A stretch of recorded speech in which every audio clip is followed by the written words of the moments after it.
You know that feeling. You are talking to someone, and you can feel them testing your boundaries. They make a subtle dig. They ask for a favor they know you should say no to. They push just a little bit too far, waiting to see if you will fold. And in the past, you probably did fold. You smiled. You agreed. You over-explained yourself. You let them cross the line because you wanted to keep the peace. But deep down, you felt it. That quiet, sickening feeling of losing your own respect. You realized that by trying to be liked, you had made yourself weak. But what if you could flip that dynamic instantly? What if you could use just 5 simple words to completely change how people perceive you? Words that do not require you to raise your voice, to argue, or to show anger, but that instantly command absolute, unshakable authority. The ancient Stoics knew a dark truth about human nature. They knew that people do not respect those who are easily moved. They do not respect those who are desperate to please. People only truly respect, and yes, they quietly fear, those who cannot be manipulated. When I say fear, I do not mean you should become a tyrant. I do not mean you should be cruel. The fear we are talking about is the fear of your boundaries. It is the realization in their mind that they cannot control you, they cannot provoke you, and they cannot use you. It is the awe they feel when they realize you are entirely self-sufficient. Today I am going to give you 5 single words, 5 Stoic weapons. When used correctly, these 5 words will make people think twice before they ever try to disrespect you again. Let us begin. The first word is the most powerful boundary in the human language. Word number 1. No. Just no. Not I am sorry, but no. Not I would love to, but I have too much going on right now. Just no. Most people are terrified of saying no. They suffer from what the Stoics would call a lack of internal sovereignty. They hand the keys of their time and energy to anyone who asks for them. When they finally do say no, they follow it up with a massive paragraph-long excuse. Why do we over-explain? Because we are subconsciously asking the other person for permission. We are saying, please validate my reason for saying no. Please tell me my excuse is good enough. The Stoics viewed this as a complete surrender of power. Epictetus taught that we must guard our own mind and our own choices above all else. When you over-explain your no, you are treating your own time as if it belongs to someone else. When you simply say no, and then close your mouth, you create a vacuum. You force the other person to sit with your boundary.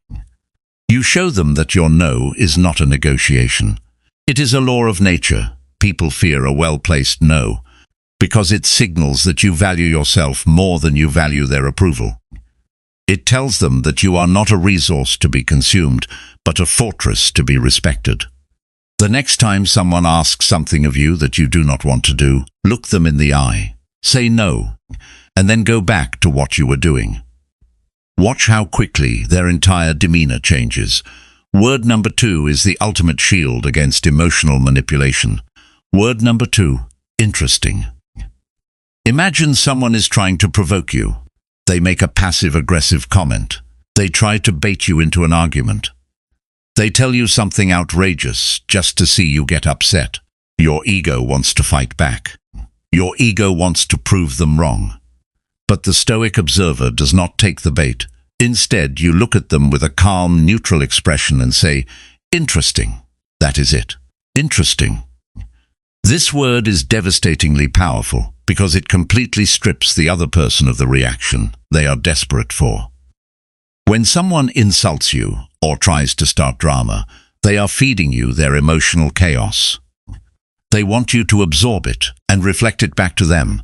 When you say, interesting, you are stepping outside of the situation and becoming the observer.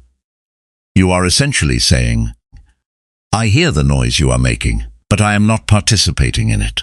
Marcus Aurelius constantly reminded himself to view human behavior with objective detachment. He wrote about looking at the petty squabbles of people as if he were watching them from high above.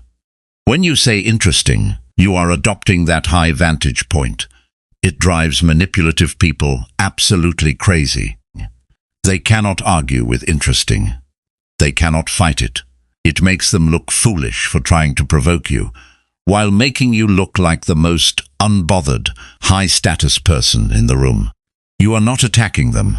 You are simply studying them like a scientist studies a bug.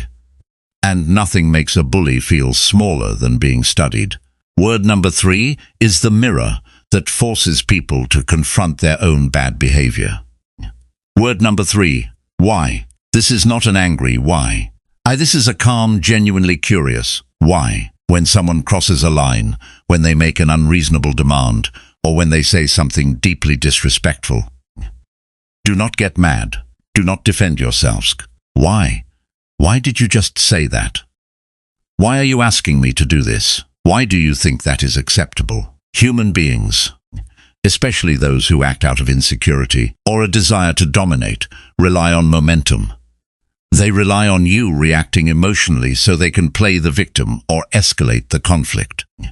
They do not expect you to stop the momentum and force them to explain themselves. When you ask why, you are shining a spotlight directly on their behavior. You are forcing their subconscious mind to justify its conscious actions, and here is the secret. Most disrespectful or manipulative behavior cannot survive logical scrutiny. When they are forced to explain why they just insulted you, they will stutter, they will backtrack. They will say, "Oh, I was just joking," or "I did not mean it like that." By simply asking why, you have made them police themselves. You have forced them to realize that their behavior was out of line, without you having to raise your voice or throw a single insult. Seneca said that we should not be angry with people, but rather show them their errors. Why is the gentlest yet most piercing way to do exactly that. It makes people fear crossing your line, because they know you will make them explain themselves. Word number 4 is the ultimate deflector of ego traps. Word number 4, perhaps. We live in a world where everyone is obsessed with being right. Every conversation is a subtle battle for dominance. People will argue with you over politics, over the best way to do a task at work, over trivial opinions, just to prove their intellectual superiority. When you engage in these arguments, you lose. You lose your time, you lose your energy, and you lower yourself to their level. The Stoics understood that the need to be right is a symptom of a fragile ego. Marcus Aurelius reminded himself daily that fame and the opinions of others are meaningless dust. If someone wants to believe something foolish, let them. You do not need to correct them. The next time someone tries to drag you into a pointless argument or tries to force their opinion on you, do not fight back. Just nod slightly and say, perhaps. Perhaps you are right. Perhaps that is how it works. Perhaps. This word completely disarms them. When you say perhaps, you are not agreeing with them, but you are also not fighting them. You are stepping out of the tug of war. You are dropping the rope. Argumentative people need resistance to keep the fight going. When you offer them, perhaps, they have nothing to push against. They will often just stop talking, completely confused as to why you did not take the bait. This makes you incredibly intimidating to people who need to feel superior. They realize that you do not need their validation, and you do not care about winning their petty games. You are entirely secure in your own mind. And a person who does not need to win every argument is a person who has already won the war. Word number 5 is the ultimate expression of Stoic detachment. Word number 5, enough. This is the word you use when the boundary has been crossed too many times. This is the executioner of bad behavior. Sometimes, people do not respect subtle hints. Sometimes they ignore your no. They continue to drain your energy, disrespect your time, or treat you poorly. You have tried being polite. You have tried walking away. But they keep pushing. This is when you must use the word enough. It is not a suggestion. It is not a negotiation. It is the final period at the end of a long, exhausting sentence. When you say enough, you must mean it with your entire being. Your tone must be flat, cold, and absolute. Your body language must be still. You are not asking them to stop. You are informing them that the interaction is over. The Stoics believed in the principle of amor fati, loving your fate, but they also believed in taking decisive action when virtue demanded it. Tolerating abuse or continuous disrespect is not virtuous. It is a betrayal of your own self-worth. When you say enough, you are taking back your power. You are drawing a line in the sand that cannot be uncrossed. People fear this word because it comes with immediate consequences. When you say enough, you must be prepared to walk away. You must be prepared to end the conversation, leave the room, or cut the person out of your life entirely. If you say enough and then stay and keep arguing, the word loses all its power. But if you say enough and immediately remove your presence, you teach them a brutal, unforgettable lesson. Your access to them is a privilege, and they have just lost it. There is nothing more terrifying to a toxic person than someone who is completely willing to walk away. When you prove that you do not need them, you hold all the power. Let us review the 5 words. No. The unbreakable boundary. Interesting. The shield of emotional detachment. Why? The mirror that forces them to face their behavior. Perhaps the deflector that kills the ego trap. Enough. The final line in the sand. These 5 words are not just vocabulary. They are the physical manifestation of Stoic philosophy. They are the tools you use to protect your mind, your energy, and your peace in a world that is constantly trying to take them from you. But remember this. The goal is not to walk around acting cold, arrogant, or aggressive. The goal is internal peace. When you master these 5 words, you will find that you rarely even need to use them. Because the moment you internalize the mindset behind them, the mindset of unshakable self-worth, emotional control, and radical detachment, people will naturally treat you differently. They will sense your boundaries before you even have to speak. They will feel your quiet authority when you walk into a room. They will realize, on a subconscious level, that you are not someone who can be played, manipulated, or disrespected. As Epictetus said, we cannot choose our external circumstances, but we can always choose how we respond to them. Stop responding with anger.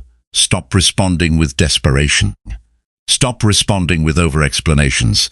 Start responding with the quiet, unshakable power of a true Stoic. Master these 5 words. Guard your peace, and watch as the world rearranges itself to respect you. If this video gave you a new perspective, make sure to like, subscribe, and share it with someone who needs to hear it. Let me know in the comments which of these 5 words you're going to use first. Until next time, stay calm, stay grounded, and stay untouchable.